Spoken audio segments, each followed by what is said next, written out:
자, 우리 항생제의 기전 중심으로 한 약물 치료를 한번 알아보겠습니다. 이제 세균이 이렇게 있죠. 세균의 벽을 합성을 막는 약. 그리고 두 번째, 이제 세균의 세포막을 저해하는 약이 사용되죠.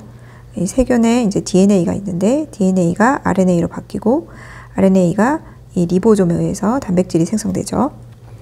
DNA의 안정화를 막는 약, DNA를 이제 손상시키는 약, 그리고 DNA 디펜던트한 RNA 폴리머라제를 저해하는 약이 사용됩니다.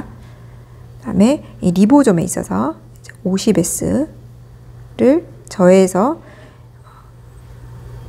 항생작용을 하는 약, 그 다음에 30S를 저해하는 약이 사용되죠. 그리고 이 대사 증식에 의해서 세균에 이제 엽산이 필요한데 엽산의 어떤 합성 과정을 저해하는 약이 이 항생제로 이용이 됩니다. 약에는 어떤 게 있죠?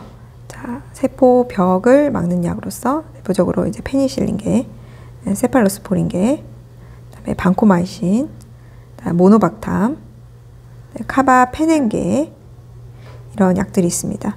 그래서 이 특이한 베타락탐 링의 구조를 이렇게 가지고 있는 약들이 있는데 이 링에 대한 저항성, 베타락타마제를 얼마나 저항성이 있는지, 그리고 이 항균 작용이 그람 양성균이냐, 음성균이냐, 녹농균이 있느냐, 이 범위에 따라서 이제 또 개발된 순서에 따라서 이렇게 약물이 세부적으로 나눠지게 됩니다.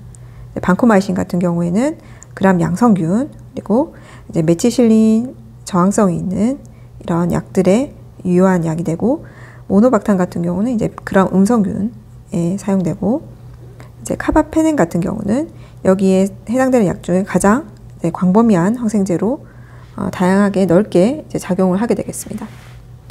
세포막을 저해하는 약으로 이제 폴리믹신이라는 약이 있죠. 안정화를 저해하는 약으로 플로로퀴놀론 계열이 다 여기 해당됩니다. DNA 손상을 일으킨 약으로 이제 메트로니다졸 이런 약이 있습니다. DNA 디펜던트한 RNA 폴리머라제 저하제로서 리팜핀이 있습니다. 자, 50S를 저해하는 약으로 우리가 마크롤라이드계, 아지스로마이신, 클레로마이신, 에리스트로마이신 이런 약들이 있고, 이제 클린다마이신, 클로람페니콜 이런 약들이 있습니다. 그리고 여기에 이제 부가적으로 이제 리네졸리드가 여기에 해당이 되겠습니다. 자, 30S를 저해하는 약으로 우리가 테트라사이클린, 미노사이클린, 그다음에 독시사이클린, 사이클린 약이 되겠고, 아미노글리코사이드 계열해서 겐타마이신, 토브라마이신, 아미카신, 스트랩토마이신 이런 약이 다 여기 해당되겠습니다.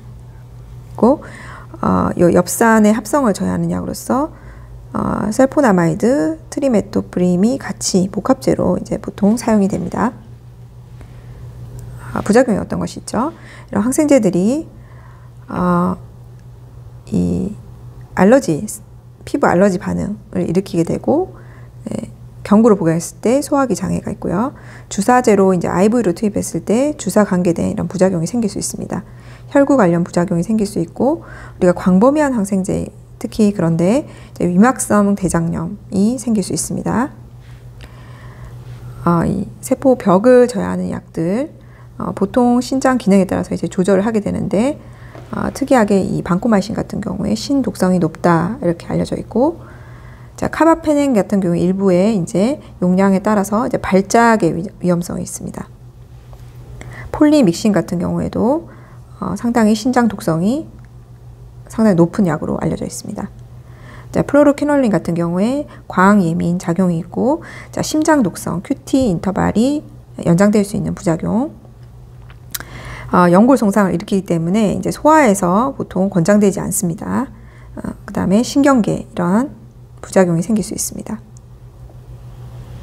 마크롤라이드계 같은 경우 이 간 효소를 억제하기 때문에 약물 상호작용이 이제 문제가 되는 경우가 많고, 역시 이제 CV 부작용에서 QT 인터벌 연장하는 이런 작용이 있습니다. 클로람페니콜 같은 경우에 이 신생아에서 대사 장애가 있기 때문에 이러한 신생아에 보통 사용이 안 되게 되겠습니다.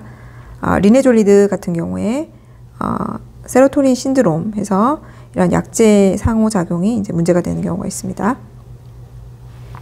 테트라사이클린 같은 경우에 칼슘과 결합해서 이제 뼈나 이런 데 침착이 될 수 있기 때문에 소아에게 사용됐을 때 특히 이제 성장기 소아에게 이제 치아 변색을 일으키게 되는 부작용이 있습니다. 이제 신장 독성, 간 독성이 있고 광예민증 역시 문제가 됩니다.